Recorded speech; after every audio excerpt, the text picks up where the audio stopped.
En capítulos anteriores de Catástrofe Ultravioleta, vamos a investigar si existen animales que comprendan el concepto de la muerte. ¿Se han dado casos de enterramientos en elefantes? Es que la muerte consiste en no funcionalidad irreversible. Con estas dos simples ideas se puede resumir todo lo que hay que entender para tener un concepto básico de la muerte. Eso que tienes ahí está roto y no va a volver a funcionar nunca. Madres primates a las que se les muere una cría y la llevan consigo durante mucho tiempo. Y la cría acaba convirtiéndose en una momia.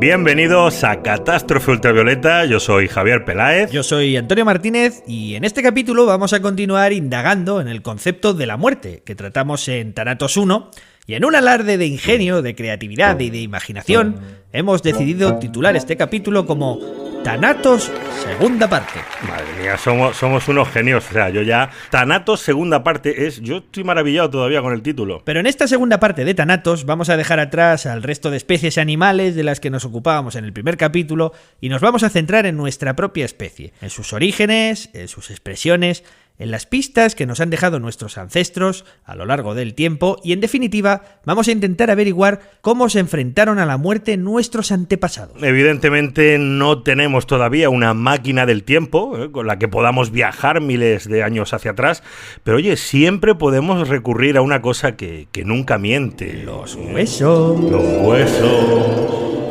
Lo único que nos habla claramente de la realidad son los huesos. Es decir, lo que hay de lo humano allí, los vestigios humanos. Y entonces los huesos quedan marcados, pues muchos de los acontecimientos de la vida de esa persona. Es la biografía de una persona en los huesos que se queda ahí. Huesos, los huesos nunca mienten, los huesos dicen la verdad de lo que pasó. ¡Huesos! Bueno, últimamente te veo un poco obsesionado con lo de los huesos y con la muerte y solo nos traes cosas de gente muerta hace mucho tiempo, Javi? Bueno, lo estás enfocando mal. En realidad no vamos a hablar de gente que murió hace mucho tiempo. Te propongo que lo pienses de una manera diferente. Más bien tenemos la impresión de trabajar con personas, es un poco al revés. Nuestro trabajo es recuperarles, ¿no? Nosotros no nos ocupamos de las personas que murieron hace mucho tiempo, sino de las personas que vivieron hace mucho tiempo, porque lo que nos interesa no es su muerte, es su vida. Cómo eran, no sé si hablaban, si no hablaban, si se cuidaban, si no se cuidaban. Nosotros nos ocupamos de cómo vivían y entonces los vemos como vivos. En la primera temporada ya hicimos un capítulo especial dedicado a los huesos, pero en este episodio vamos a ir un poco más allá. Bueno, yo diría que mucho más allá, porque no solo en los últimos años hemos aprendido más y se han hecho nuevos descubrimientos, sino que vamos a intentar saber si podríamos descifrar sentimientos o pensamientos de nuestros antepasados. ¿Cómo? Analizando los huesos, los restos que han llegado hasta nuestros días. Los paleontólogos han podido saber más sobre cómo era su dieta, qué enfermedades sufrían habitualmente, pero en los últimos años estamos subiendo un peldaño más en esa escalera de conocimiento y ahora empezamos a vislumbrar qué sentían o qué pensaban. Los estudios suceden y nos traen conclusiones preciosas en algunos casos, pero también bastante terribles en otros. Hola, soy Susana Escudero, soy periodista de Canal Sur en Granada, donde realizo junto a Emilio García, divulgador del Instituto de Astrofísica de Andalucía CSIC, un programa de divulgación en la radio que se llama El Radioscopio. Susana es una de las mejores comunicadoras de ciencia que tenemos en España, muy conocida por su programa en Canal Sur. Pero lo que poca gente sabe es que también tiene un máster de antropología forense. Es, como decirlo así, nuestra Bones particular. Es una fiera que le dan 1000 vueltas a estos de los CSI de Las Vegas. Para ir abriendo boca, y nunca mejor dicho, los primeros huesos que vamos a analizar pertenecen al Neolítico Medio y no hay que irse muy lejos para encontrarlos. En el año 1972 aparecieron en la cueva de las Majólicas de Alfacar, que es un pueblo muy cercano a la capital granadina, un conjunto de huesos. Eran aproximadamente unos 200 huesos humanos que estaban rotos, partidos, muy blanquecinos, muy bien conservados y mezclados junto con restos de huesos de animales que habían sido comidos, como por ejemplo cordero, y también junto a estos restos óseos había restos de cerámica, de herramientas, de útiles que ya no servían y que habían sido como tirados. Restos óseos de animales, huesos de cordero que habían sido comidos y que se encontraron al lado de útiles, herramientas, cerámicas. Tiene toda la pinta de ser una especie de cocina o de despensa, ¿no? Sí, pero aquí viene el matiz. No te olvides que también se hallaron unos 200 huesos humanos. Todo este material, de forma conjunta, llegó al Laboratorio de Antropología de la Universidad de Granada y Miguel Botella lo estudió. Y tras ver este conjunto y estudiarlo, llegó a la conclusión de que eran las evidencias del primer caso de canibalismo de la península ibérica datado hasta ese mismo momento, hasta el año 1972, que como digo fue el momento en el que se encontró. Hoy estamos más acostumbrados a encontrar esas muestras de canibalismo en numerosos yacimientos, pero en aquella década, en los 70, el descubrimiento de la cueva de las Majolicas en Granada representaba el primer caso de canibalismo en la península ibérica que se había descubierto nunca. Vale, pero ¿cómo sabemos que aquellos huesos humanos habían sido canibalizados? Canibalizados, sí, pues si sabemos dónde mirar, encontraremos muchas pistas. Los huesos hemos dicho que estaban partidos, y no es que estuvieran partidos porque se hubieran roto con el paso del tiempo, sino porque habían sido rotos a propósito perimortem, después de la muerte. Los antropólogos pueden identificar perfectamente cuando un hueso está partido después del fallecimiento o cuando un hueso se ha partido y ha sanado y no ha sido justo después de la muerte, porque el hueso va cambiando, ¿no? Entonces, estos huesos, como digo, estaban rotos después de la muerte y se habían roto a propósito para acceder a las partes blandas, al tuétano, que era la parte más codiciada de comer en estos momentos históricos. Para que os hagáis una idea, el tuétano era como el caviar de hace miles de años. No solamente es que estuvieran los huesos partidos para acceder al tuétano, sino que los canales medulares aparecían raspados, que es lo que se hace para llegar a las partes de más dentro para poder comer el tuétano completamente. Esta es además una de las marcas más típicas de raspado de los canales medulares que también encontramos en los huesos de los animales que se comen, porque ya te digo que en este momento histórico lo más rico, lo más delicioso para todos era el tuétano. Sal, aceite y cariño. Y aproveche. Pero cuando dijiste que era una especie de cocina, pues mira, lo cierto es que no andabas muy desencaminado, porque el análisis de los huesos nos muestra evidencias muy claras de que estos humanos del Neolítico, en la Sierra de Granada, pues oye, eran todos unos cocinicas, ¿eh? Oh, me gusta la idea. Masterchef, edición caníbal. Se encontraron, por un lado, las marcas de corte que quedan cuando se ha producido un desollamiento. También encontraron marcas de procesos de desarticulación, marcas de descarnamiento, de separación de la carne del hueso, y por último hemos dicho que estos huesos tenían un aspecto blanquecino. El aspecto blanquecino y el que estuvieran tan bien conservados se debe a que los huesos habían sido cocidos, porque los huesos al cocerlos cambian de apariencia, se vuelven no solo blanquecinos sino también como translúcidos, hasta cambian de apariencia y de sonido, suenan como a vítreos. Es decir, si los huesos han sido cocidos, si se ha producido la separación de la carne del hueso, se ha desarticulado, que es lo que hacemos cuando queremos cocer una carne, las piezas no se hacen enteras, las tenemos que cortar, y se ha producido desollamiento, estamos ante todos los procesos que se realizan a las piezas de carne que se va a consumir. De hecho, estas mismas marcas, exactamente las mismas, desollamiento, desarticulación, descarnamiento, cocción, todas estas mismas marcas las presentaban los restos de los huesos que habían aparecido junto con los restos humanos.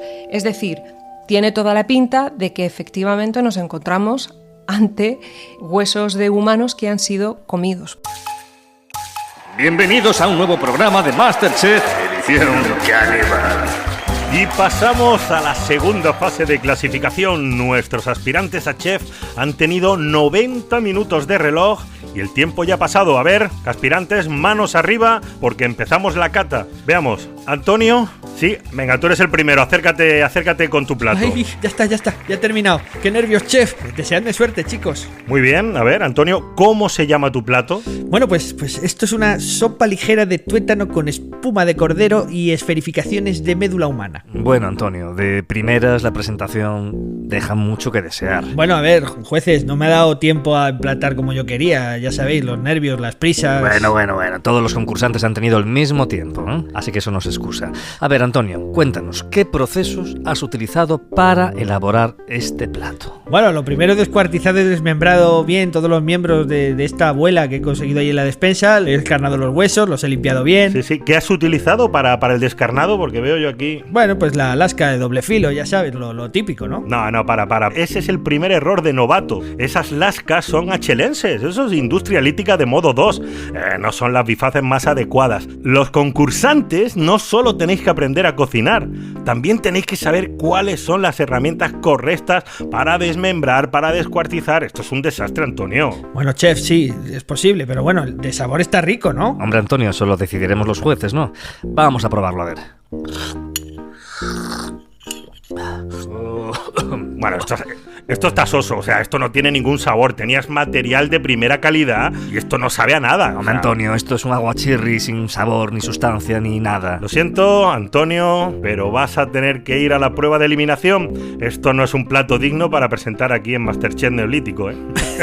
Bueno, aparte de todo esto, yo te voy a decir algo. Con todo este teatrillo de cocina, a mí... personalmente se me está abriendo el apetito. Pues mira, si buscas una buena receta, déjame que avancemos algunos miles de años para irnos a los pueblos de Mesoamérica, donde los textos conservados nos muestran pues algunas prácticas todavía más inquietantes, sobre todo con los prisioneros. No te digo yo que no era buena época para que te cogieran preso, ¿eh? El destino de la cabeza era el depósito local de cráneos. De las extremidades, al menos 3 eran para el que había hecho ese prisionero, que las utilizaba para ofrecer un banquete a sus amigos y a sus familiares. El tronco se llevaba al Parque Zoológico Real, al menos esto ocurría en Ciudad de México y también en otras ciudades en las que había estos parques zoológicos reales. Se llevaba el tronco allí para alimentar a los animales sagrados. Y en los lugares en los que no tenían parques zoológicos no se sabe qué es lo que se hacía con los torsos. Fray Bernardino de Sahagún dice que ser comido era lo más común del capturado en batalla y que por eso estaba tan regulada la repartición después de la carne. Como veis, tenían una regulación muy precisa de cómo debía tratarse el cuerpo de cualquier prisionero. Dividido en 6 partes el cadáver, el verdadero captor se quedaba con el cuerpo y el muslo del pie derecho. Correspondía el muslo izquierdo al segundo en haber tomado parte en la captura, al tercero la parte superior del derecho, al cuarto la parte superior del izquierdo, al quinto el antebrazo derecho y el antebrazo izquierdo al sexto.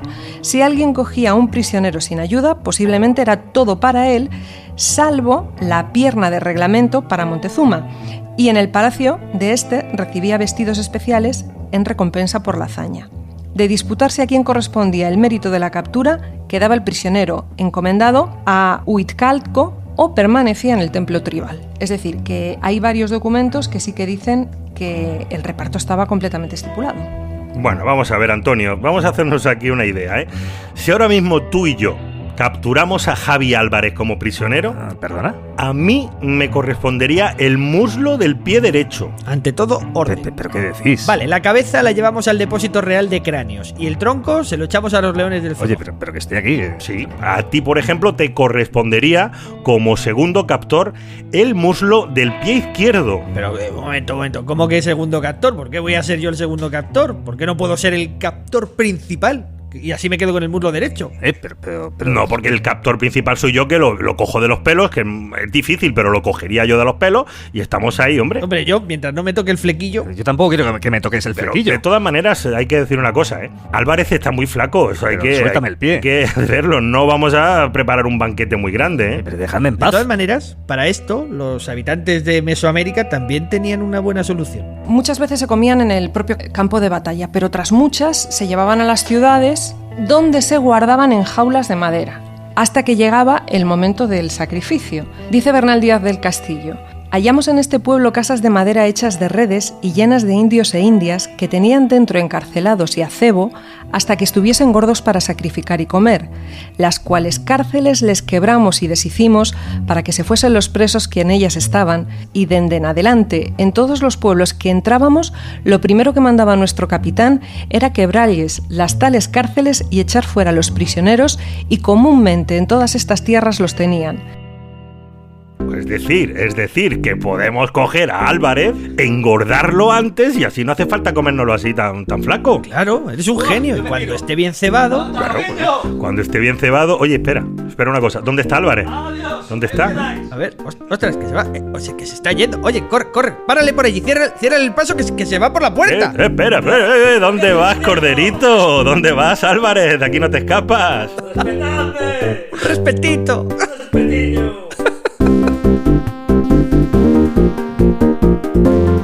Estás escuchando Catástrofe Ultravioleta. Catástrofe Ultravioleta.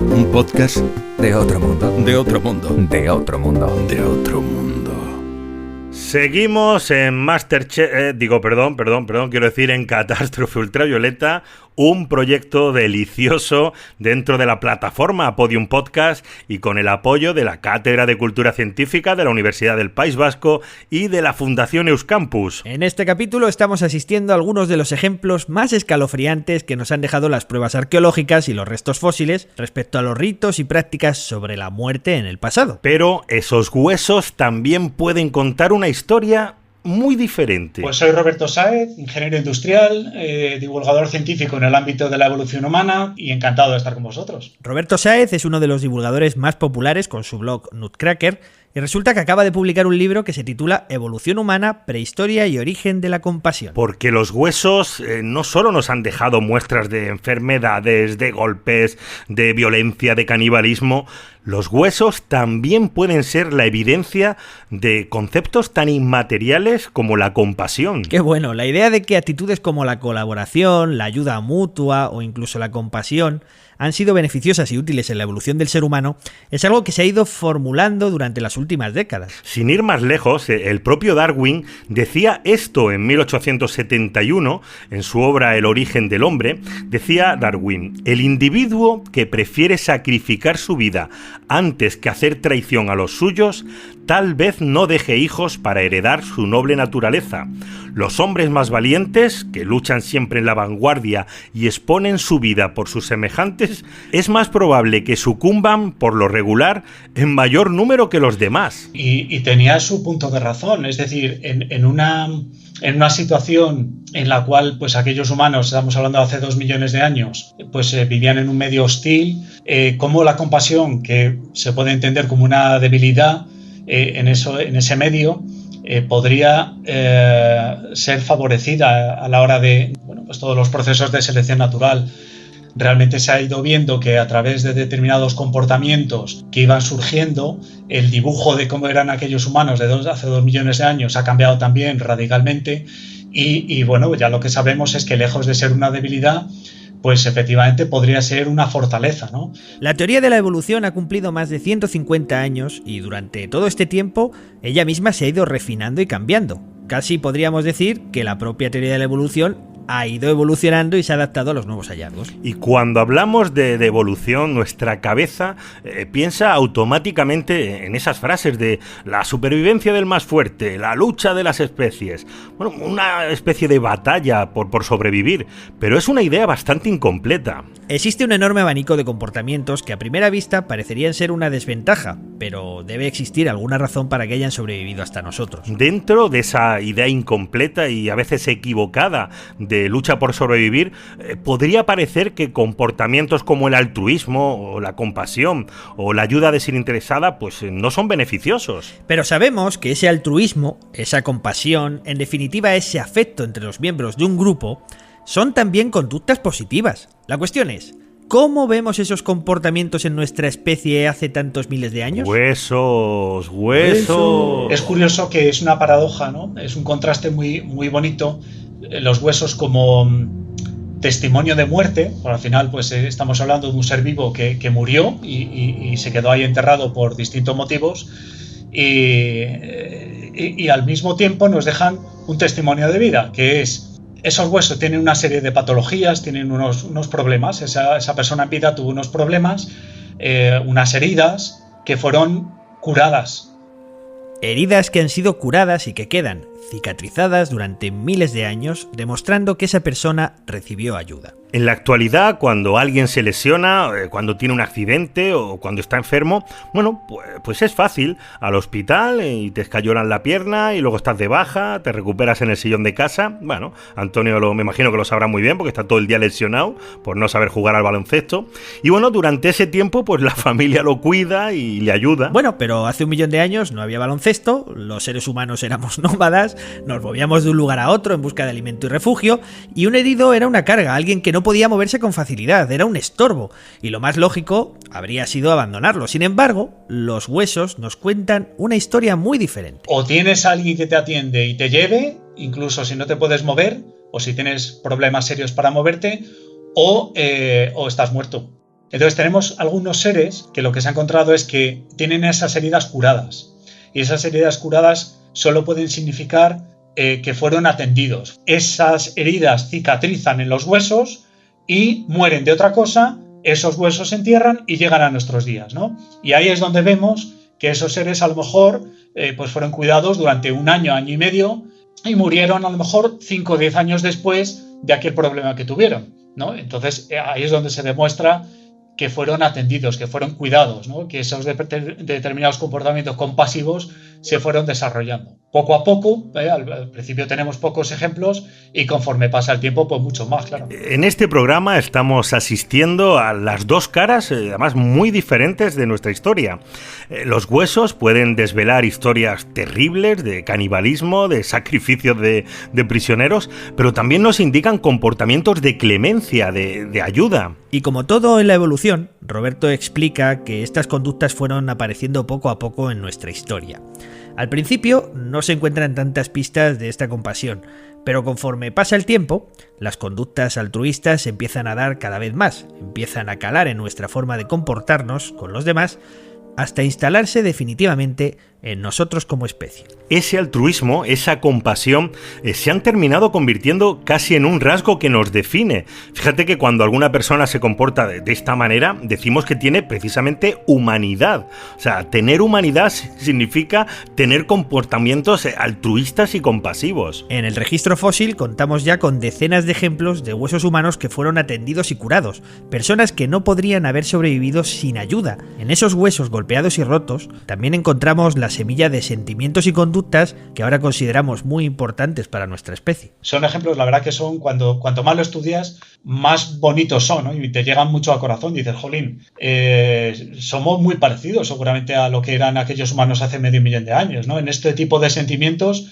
pues nos caracterizarían unos sentimientos bastante parecidos, ¿no? A los que tenían ellos. No somos tan diferentes, pero si queremos encontrar los orígenes de nuestro propio concepto de la muerte, debemos remontarnos en el tiempo hasta encontrar huellas y pistas de comportamientos, bueno, vamos a decir, algo extraños.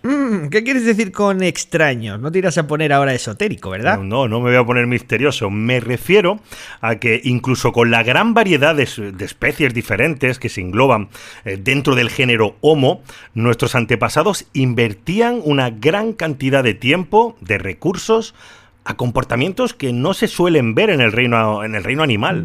Homo naledi. Homo naledi en Sudáfrica hace unos 300.000 años, una especie humana a la cual todavía no se le ha conocido tecnología ni fuego. Seguramente algún tipo de tecnología tendrían y se le acabará descubriendo, estoy seguro. Pero lo que sí se ha visto es que depositaban a una serie de cuerpos de su grupo en el fondo, en unas galerías que hay en el fondo de una cueva del sistema Rising Star, y que, para llegar al fondo de esas galerías tenían que atravesar unos pasillos que prácticamente hoy, para llegar a ellos, y la geología de la cueva no ha cambiado, según han visto los expertos geólogos que lo han estudiado, y atravesar, ya digo, unos pasillos súper angostos para llegar allí. ¿Por qué tuvieron que hacer en un lugar totalmente oscuro, llegando hasta el final de esas galerías para depositar los cuerpos, ¿no? ¿Por qué se tomaron la molestia de hacer eso? No solo los huesos nos dan pistas, también los lugares donde se depositan esos huesos. Esos lugares nos descubren que, oye, hacíamos cosas que no tienen mucho sentido. Y esto que dice Roberto es muy interesante, fíjate. Mucho antes de que tuviéramos tecnología, antes de haber descubierto el fuego, ya andábamos haciendo cosas raras con los muertos, cosas que no tienen aparentemente mucho sentido. Es curioso porque cuando pensamos en la evolución del ser humano, siempre, oye, pues pensamos en eso, en la tecnología, en descubrir el fuego, pero pocas veces recordamos que esas conductas extrañas frente a la muerte pues son igual de importantes y, por cierto, son también más antiguas. Al final, nuestra evolución ha sido una suma de muchos elementos, diferentes pero conectados. Nuestra capacidad de colaborar para aprovechar mejor los recursos se relacionan con nuestros sentimientos de ayuda y compasión. La tecnología que nos han dejado en piedra también nos dice mucho de su capacidad para enseñar y para transmitir el conocimiento de una generación a otra. Y todo esto forma parte de un paquete de habilidades sociales y culturales. Nuestra conducta ante la muerte forma parte de un conjunto más amplio. No es que los enterramientos formen parte de un comportamiento per se, ¿no?, aislado, sino que todo es un paquete cultural. Al final, el paquete cultural que estamos viendo mucho más claramente en los neandertales y que vamos viendo en pre-neandertales, tipo Sima de los huesos, y cuanto más atrás en el tiempo más difícil, pero al final todo lo tenemos que entender como un conjunto de comportamientos. Estoy convencido de que la compasión, esos cuidados, es un comportamiento más dentro de ese paquete social que estamos desarrollando. No hay que verlo de una forma aislada. Y ese darte cuenta en un momento dado, esa chispa, porque empiezan a hacer cosas extrañas, que no tienen ningún sentido en el reino animal, de tomarse la molestia de hacer enterramientos extraños, adornados con objetos, en sitios muy profundos en galerías. Se hacen cosas extrañas. Entonces eso te dice que hay un comportamiento ritual que significa que sentían algo, y si eso lo vinculas a seres que en vida habían tenido algo especial, les habían cuidado, ese niño de Capset, les habían cuidado y luego les habían enterrado de una forma especial, o esos ancianos les habían cuidado, les habían llevado, a lo mejor durante varios años de su vida, de unos sitios a otros, y luego les habían enterrado de una forma especial. Pues todo eso te va dando pistas, ¿no? Te va dando pistas. Y ese registro paleoarqueológico, al final lo que te está diciendo es que esa explosión que vamos teniendo de capacidades cognitivas, que va siendo exponencial conforme nos vamos aproximando a nuestra especie, a nuestro primo los neandertales, pues la compasión iba ahí metida. Y en concreto, el comportamiento funerario, que va asociado también a la compasión, está ahí metido.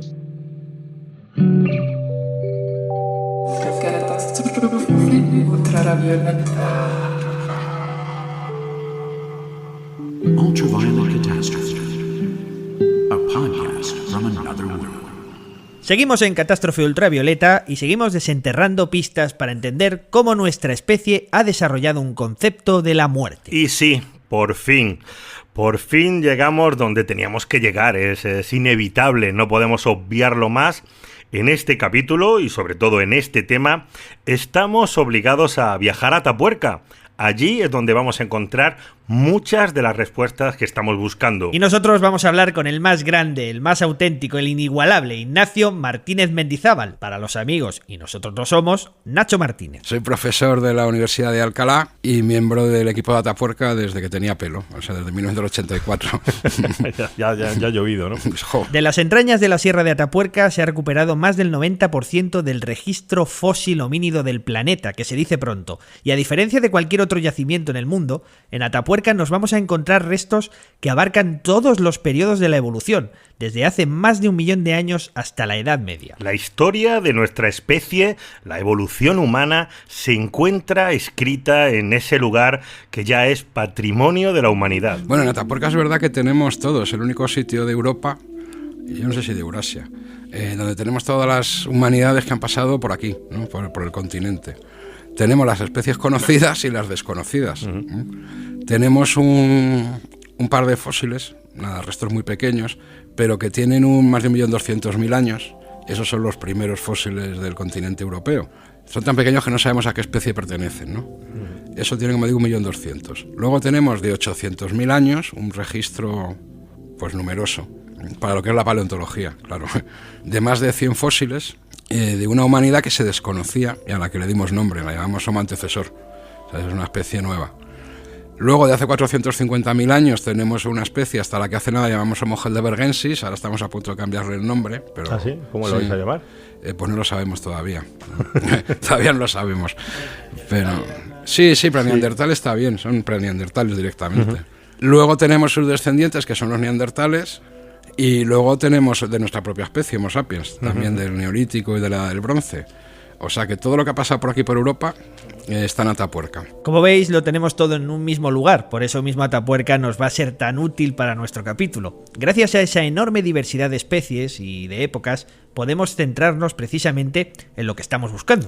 Tenemos tanto donde elegir que, para no liarnos, yo creo que lo mejor es que vayamos por antigüedad. Empezamos en el nivel TD6 de la Gran Dolina y los restos que denominaron Homo antecesor de hace unos 800.000 años. Y entonces, pues para empezar, sabemos que tenemos 11 individuos representados, ¿no?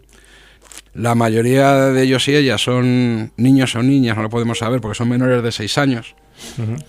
Y sabemos que su cerebro no era muy grande, andaba por los 1000 centímetros cúbicos. Sabemos que era una especie nueva que no se conocía hasta ese momento. Sabemos un poco cómo era su cuerpo. Su cuerpo es como la mayoría de los representantes de nuestro género, del género Homo, ¿no? Nosotros el Homo sapiens somos muy peculiares dentro de nuestro género, porque somos muy delgaditos de cuerpo. Somos muy escuchimizados comparados con las humanidades anteriores. Y este Homo antecesor pues tenía esa constitución robusta que tienen el Homo heidelbergensis y los neandertales. Tenían una estatura como la nuestra. Y luego hay una cosa extraordinaria en el yacimiento de Homo antecesor, ¿no? Que tiene mucho que ver con lo que nos hemos juntado hoy aquí para hablar. Y es cómo se acumularon los fósiles. Porque sabemos que se acumularon allí como resultado de un festín caníbal. Es decir, en los huesos humanos hay marcas clarísimas de que fueron descarnados y los huesos fracturados, intencionadamente. De la misma manera que los animales que hay en el yacimiento, que la fauna que los acompaña. Y es una cosa así como muy escalofriante, ¿no? Sí. Y claro, pues... Pero no están dispuestos de ninguna manera especial, simplemente como dejarías la cena después, como hemos dejado nosotros el con los restos codillo de animales, o sea, como si se hubieran comido un caballo. Fíjate que este comportamiento se repite una y otra vez. Las mismas marcas de descarnamiento y raspaduras en huesos humanos de las que nos hablaba Susana al principio de la cueva de las Majolicas en Granada. Ya vamos uniendo puntos, pero claro, en el caso de Atapuerca son muy anteriores. Pero ojo, tampoco nos pueden decir demasiado sobre qué pensaban o cuál era el concepto de la muerte. Puesto que se los comieron de la misma manera que a los animales y los dejaron sus huesos rotos y tirados con los de los demás animales, pues no hay ninguna evidencia de que recibieran ningún trato especial y por lo tanto de que ese canibalismo esté asociado a ningún rito ni a simbolismo, ¿no? Que suena un poco gore, canibalismo gastronómico, es decir, que es para comérselos.com, sin más... O sea, que ahí no podemos intuir que, no. Por lo menos como están dispuestos, de que entendieran que había algo... Claro, a lo mejor lo hubo, pero no hay manera, con los datos que tenemos, de sostener esa hipótesis, ¿no? Esa idea. Y eso es en TD6, ¿no? Lo que recalca Nacho es que las pistas que hemos podido encontrar hasta el momento del Homo antecesor no muestran demasiada parafernalia con la muerte. Los restos humanos, de hecho, no eran tratados de manera diferente a la del resto de los animales. Por eso vamos a avanzar en el tiempo hasta situarnos hace unos 430.000 años para descubrir uno de los lugares más fascinantes de la historia de la humanidad, la cima de los huesos. Otra cosa es la cima de los huesos. La cima de los huesos siempre ha sido un enigma, ¿no? Un enigma muy importante en el campo de la arqueología y de la paleoantropología mundial. Porque en la cima de los huesos es la mayor acumulación de fósiles humanos de este planeta. Allí tenemos acumularon hace 450.000 años los cadáveres completos a los cuerpos de casi 30 personas, también de ambos sexos. Aquí no hay niños, aquí la moda, digamos, la moda en términos matemáticos de la población, está en los preadolescentes y adolescentes, o sea, están entre cuarto de la ESO y segundo de bachillerato. La mayor parte de los individuos que tenemos allí, aunque también hay algunos de los profes, si me permitís la broma, ¿no? Hay algunos adultos y posiblemente hay un individuo de 60 años. Estos no tienen ninguna marca de haber sido descarnados, en absoluto, o sea, no tienen ni apenas marca de haber sido mordidos por animales. Y siempre fue un misterio, ¿no? O un enigma. Pues si fuera un misterio no lo podríamos abordar los científicos. ¿Cómo se acumularon allí? Porque la sima está muy profunda dentro de la cueva, es un lugar muy, muy, muy especial, ¿no? Junto con los restos de casi 200 osos, algún león, algún lobo, una pantera y muchos zorros. Y entonces, bueno, pues eso es una cosa tan curiosa que ha dado lugar a muchas interpretaciones y discusiones, ¿no?, sobre el posible origen de la acumulación. Entre todas estas teorías e hipótesis que se barajaron para intentar resolver el enigma de la sima de los huesos, la principal era quizá la más obvia, ¿no? Que aquellos restos habían terminado en el fondo de la sima por culpa de un desprendimiento. Sí, era lógico pensar en eso, pero... Cuando uno conoce la cueva y cuando uno empieza a tener datos, el desprendimiento no es una idea sensata. No es una idea sensata. Y me explico por qué. Eso se puede entender para los osos. He dicho que hay 200 cadáveres de osos.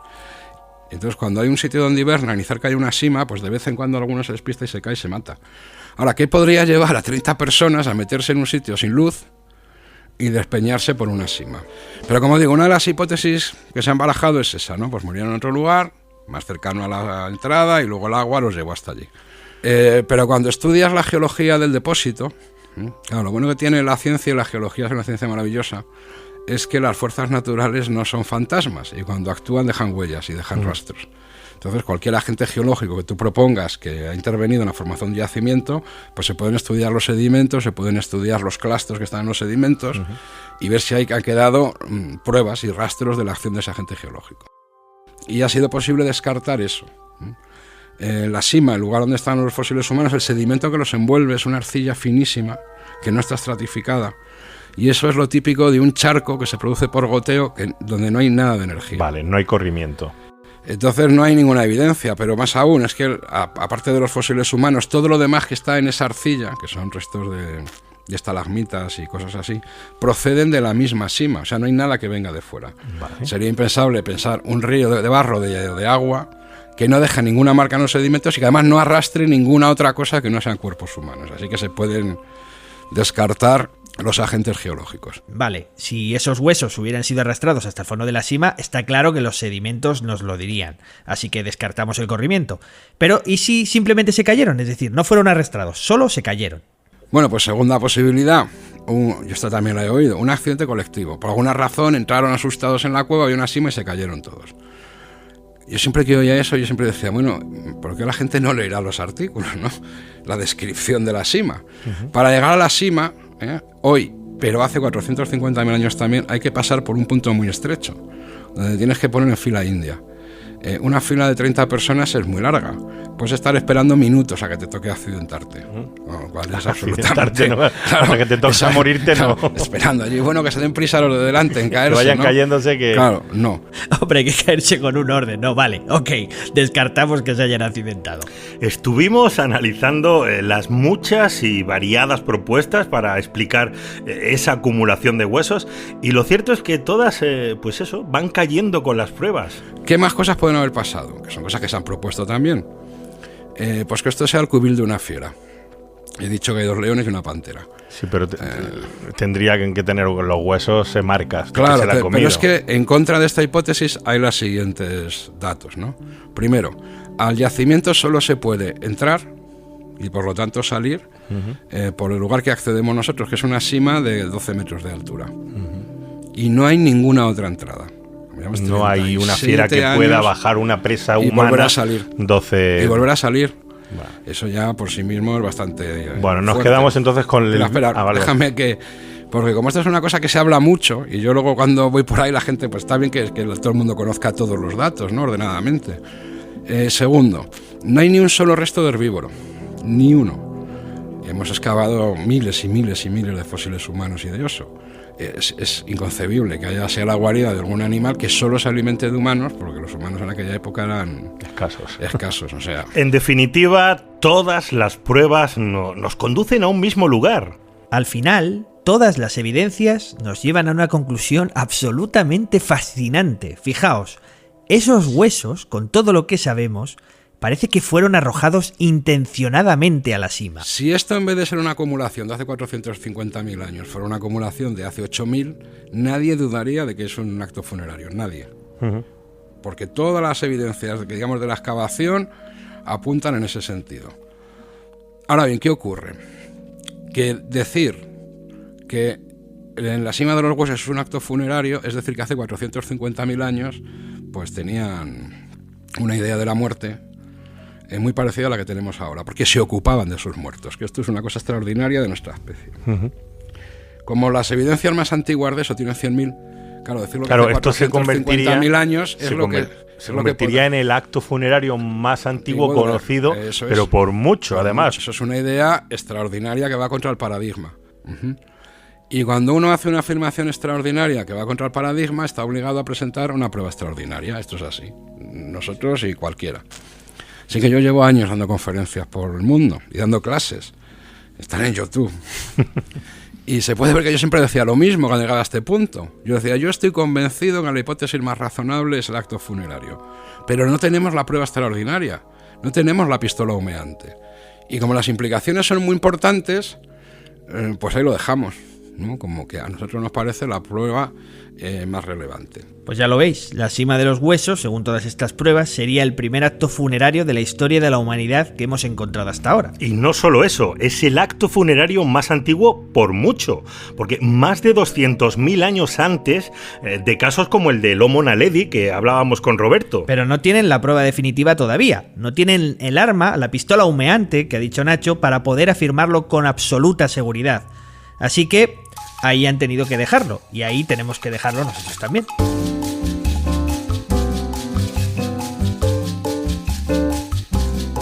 Espérate, ¿dónde vas? ¿Cómo que ahí lo dejamos? Nada de eso. Todas las evidencias y pruebas de la cima de los huesos dieron un giro de guión impresionante. Ya sabía yo. Pero todo esto cambió hace como unos 4 años, porque encontramos la pistola humeante. La pistola humeante es un cráneo que se llama cráneo 17, que hay en la cima de los huesos.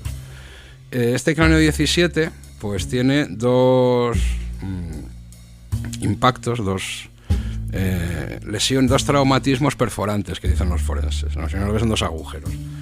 Los tiene en el lado izquierdo de la frente, muy próximos el uno al otro. Y a mí siempre me parecieron muy curiosos esos 2 agujeros. ¿Qué tiene esto que ver con toda esta historia? Cuando uno se mata al caerse por una sima, cuando se empieza a caer está vivo. Pero en un acto funerario, cuando empieza a caer estás muerto.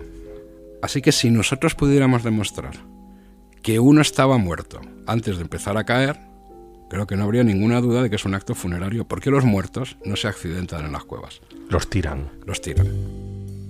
Aquí tenemos una de las claves fundamentales para demostrar que la cima de los huesos es un enterramiento, que no se cayeron, que no se accidentaron, no, fueron arrojados después de que se murieran. Entonces, solo nos queda demostrar que a este tipo, al del cráneo 17, lo tiraron allí después de muerto. Sí, pero... Bueno, a ver, siempre hay un pero, Javier. Ahora, ¿cómo podríamos demostrar eso? Yo llevo a esto dándole vueltas años y años. No es fácil. Porque la única muerte que firma, digamos así, su acción es la muerte violenta. Y eso en los huesos solo se puede investigar en las fracturas de los huesos. Pero claro, estamos en presencia de unos huesos que han caído por una sima. Y si tú te caes por una sima muerto, recién muerto o vivo, tus huesos se parten de la misma manera. Y entonces ahí pues parece que hayamos llegado a un punto ya, a un callejón sin salida. Esa cima de los huesos representa una caída por un hueco estrecho durante 12 metros de altura. Y eso es una gran dificultad porque, claro, todos los huesos que están en el fondo, pues evidentemente tienen magulladuras, tienen golpes de esa caída. ¿Cómo demuestras que los golpes de esos huesos no se deben a la caída? Es decir, ¿cómo demuestras que esos restos son de personas que ya estaban muertas antes de acabar en el fondo de la cima de los huesos? Pues aquí llega la pista definitiva, la pistola humeante, el cráneo 17. Y entonces hace 4 años, pues una de nuestras jóvenes investigadoras, Noemí Sala, y empezó a estudiar el cráneo 1, el cráneo 2, el cráneo 3, el cráneo 4. Y cuando llegó al cráneo 17, que es el que tiene estos 2 agujeros, pues hizo una observación muy interesante. Me dijo, mira Nacho, mira las fracturas, estas 2 fracturas del cráneo 17. Y yo las miré y le dije, sí, son muy curiosas. Y me dijo, son iguales los contornos. 2 fracturas con contornos iguales en el cráneo. Esto es una historia de detectives que ríete tú de Sherlock Holmes. pero con la dificultad de que el muerto, además, tiene más de 400.000 años. Esa pista que había encontrado Noemi Salas resultó ser fundamental para resolver el caso de Sherlock Holmes, esos 2 agujeros en el cráneo 17. Porque vamos a pensar lo que implicaría si las fracturas tuvieran el mismo contorno. Si las 2 fracturas tuvieran el mismo contorno, querría decir que se han producido con el mismo objeto y con la misma fuerza. ¿Cuál es la probabilidad de que uno se golpee la cabeza al caer por una sima 2 veces, con la misma piedra y con la misma fuerza? 0. Luego esas heridas no se produjeron en la caída, luego las traía. Y si las traía estaba muerto, porque nadie sobrevive a esos 2 impactos. Noemi midió, con ayuda de otra chica del equipo, Ana, porque esto se puede hacer con un ordenador, ver los contornos, compararlos, son idénticas. Y esa es la pistola humeante, una demostración de que al menos un individuo, el cráneo 17, estaba muerto antes de empezar a caer. Y como hemos quedado que los muertos no se accidentan en las cuevas, la única explicación posible es el acto funerario, es decir, la acumulación intencional. Esa es la pistola humeante. Elemental, querido Watson. En la actualidad, la sima de los huesos se ha convertido en la prueba más antigua de que los seres humanos enterrábamos a nuestros fallecidos. Ese cráneo 17 es una prueba contundente de que aquella persona murió por los golpes que recibió en la cabeza y posteriormente fue arrojada a la sima. Y no fue arrojada a un sitio cualquiera. En la cima de los huesos se han encontrado hasta 18 cráneos que indican claramente que estamos ante el primer cementerio de la humanidad. Pero la cima de los huesos es más, muchísimo más. Aún nos queda otra pieza maravillosa en este rompecabezas. Mira, yo me acuerdo hace años, muchos años, cuando yo iba contando estas cosas, todavía no habíamos descubierto lo del cráneo 17, ¿no? O sea que todavía la cosa estaba en que era una hipótesis razonable.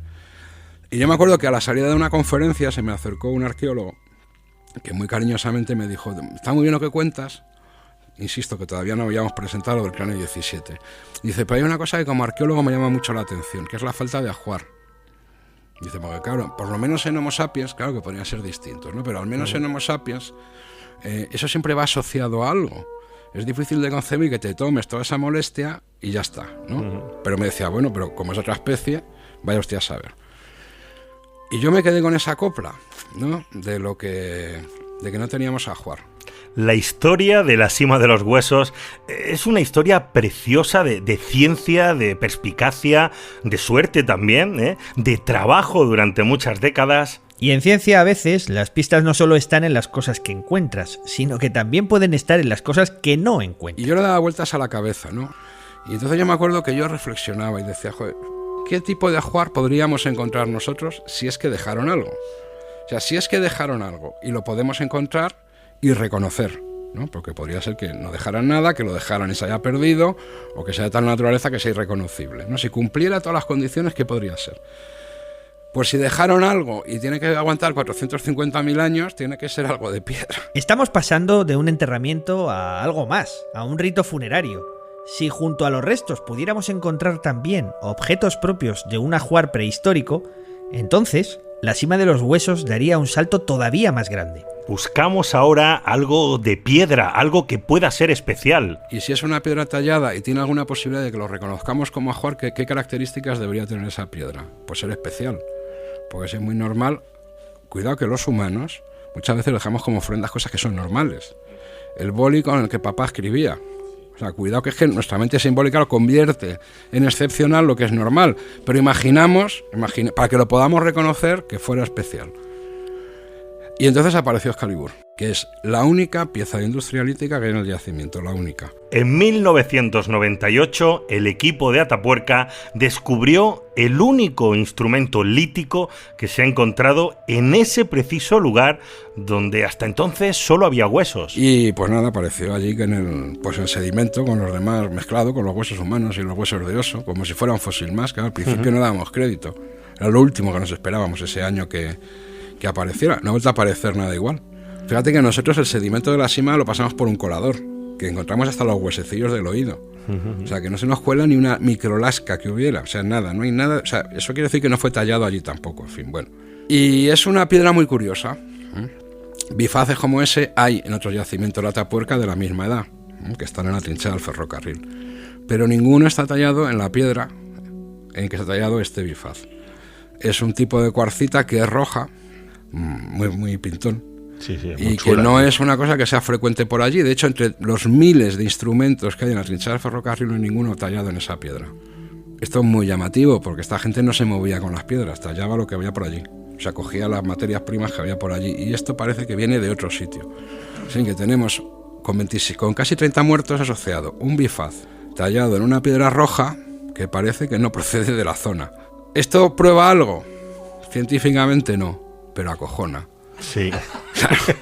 Claro, cuando Nacho dice que Excalibur acojona, es porque si pudiéramos demostrar la intención con la que se colocó allí, entonces esa piedra roja tallada se convertiría en el primer objeto simbólico de la historia de la humanidad. Hasta ahora, y gracias a todos estos años de trabajo, Atapuerca ha demostrado que las cimas de los huesos es el primer enterramiento del ser humano que se ha encontrado hasta la fecha. Con la ayuda del cráneo 17 y todas las demás evidencias ya podemos afirmarlo sin miedo. Pero es que lo más alucinante sería que Excalibur significaría también que celebraban ritos funerarios porque arrojaban esa piedra especial como una especie de ajuar, como un objeto simbólico de despedida hacia sus fallecidos. El equipo de Atapuerca está convencido de que esa piedra significa algo más. Por eso eligieron ese nombre, por eso la llamaron Excalibur. A nosotros siempre nos dicen que por qué le pusimos Excalibur de nombre. También hay muchas leyendas urbanas sobre cómo ponemos los nombres. Y que por qué no le pusimos Tizona, que fue lo primero que se nos ocurrió. Pero es que Tizona no era simbólica, era una herramienta. Pero Excalibur es mágica, es simbólica. Y con ese nombre nosotros queremos expresar nuestro convencimiento de que eso es una ofrenda, de que es el primer objeto simbólico de la historia de la humanidad. Pero si me preguntas a mí, Nacho, ¿tú crees que esto está científicamente demostrado? Pues te digo no. Claro, ni se me ocurre cómo lo podríamos hacer. Más allá de que está junto con 27 muertos y es una piedra muy especial. Quizás nunca sepamos qué significa exactamente esa piedra roja tan especial. Quizá mañana mismo encontremos la pista definitiva que resuelva este enigma. O quizás simplemente pensemos en nuevas maneras, nuevas técnicas para demostrar ese convencimiento del equipo de Atapuerca. Podemos quedarnos con la duda para siempre o seguir trabajando e investigando para buscar la solución, aunque nunca la encontremos. De hecho, podríamos seguir debatiendo sobre este tema durante muchos capítulos más, Thanatos 1, Thanatos 3, 5... Podríamos seguir hablando de la muerte y de repente Nacho nos interrumpió y pasó esto. Bueno, yo creo que ha quedado bastante bien, o sea que ha sido cojonudo, tengo historia. Vale. Yo te diría una cosa, que esto es de mi cosecha, si quieres no. Claro que sí. Es como yo creo que pensaría, no lo sé porque no he conocido a ninguno, ¿no? Pero a fuerza de estar metidos en cuevas y trabajando con gente de la prehistoria, uno se acaba creyendo que es un hombre prehistórico. Y de alguna manera empatiza, ¿no? Sí, yo me siento muy paleolítico, lo cual es absurdo porque no sé cómo eran los paleolíticos, lo cual es mi propio mito, ¿no?, sobre los paleolíticos. Y yo creo que si a un paleolítico de estos, si se pareciera a mí, le preguntara sobre la muerte, os diría que nos hemos vuelto locos, los humanos actuales. Locos absolutamente. Porque no hemos entendido nada. O sea, que tenemos una obsesión por luchar contra la muerte, por acabar con la muerte, por investigar para no morirnos, que lo que demuestra es que somos imbéciles perdidos. Por dos razones. Una, porque seguramente es una lucha inútil.